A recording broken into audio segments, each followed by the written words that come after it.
So content monetization tool, ఫేస్బుక్లో content monetization tool enable అయ్యే వరకు ఎనేబుల్ అవ్వలేదు అని అంటారు. అండ్ మానిటైజేషన్ టూల్ వచ్చేసిన తర్వాత సెటప్ చేసుకున్న తర్వాత వ్యూస్ వస్తున్నాయి అనుకోండి, సో ఇన్ని వ్యూస్కి ఇంతే వస్తుంది అని అంటున్నారు అనమాట. సో కొన్ని ల్యాక్స్లలో అయితే వ్యూస్ వస్తున్నాయి, కానీ అమౌంట్ అన్నది ఎక్కువ జనరేట్ అవ్వట్లేదు అని.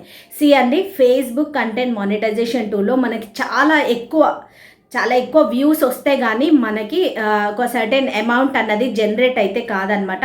సో నేను ఒక రియాలిటీ చూపిస్తాను చూడండి. ఈ పేజ్లో వీడియోస్ అన్నీ ల్యాక్స్లలోనే ఉంటాయి, కానీ మీరు అమౌంట్ సెక్షన్కి వచ్చినప్పుడు నేను మీకు ఇక్కడ చూపిస్తాను, స్క్రీన్ షాట్ అయితే మీరు ఒకసారి చూసుకోవచ్చు.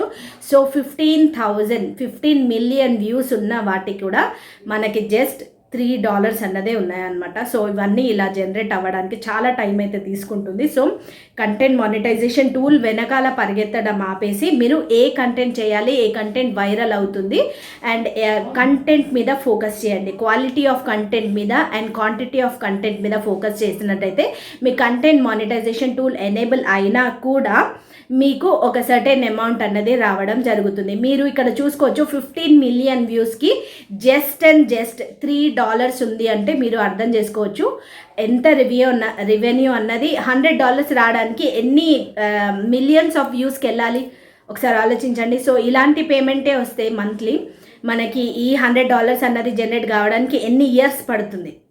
సో అందుకనే కంటెంట్ మానిటైజేషన్ టూల్ వెనకాల వెళ్ళకుండా మీరు first quality and quantity of కంటెంట్ని చూస్ అయితే చేసుకోండి. వీటి మీద వర్క్ చేసినట్టయితే automatic content monetization tool enable అవుతుంది అండ్ మీకు ఒక మంచి సర్టెన్ అమౌంట్ రెవెన్యూ అన్నది జనరేట్ అయితే చేసుకోవచ్చు. ఓకే, సో ఇంకేం డౌట్స్ ఉన్నా ఫేస్బుక్ రిలేటెడ్ మీరు కామెంట్ సెక్షన్లో అయితే కామెంట్ చేయండి, నేను రిప్లై ఇవ్వడానికి అయితే ట్రై చేస్తాను మీకు. Okay, thank you for watching this video.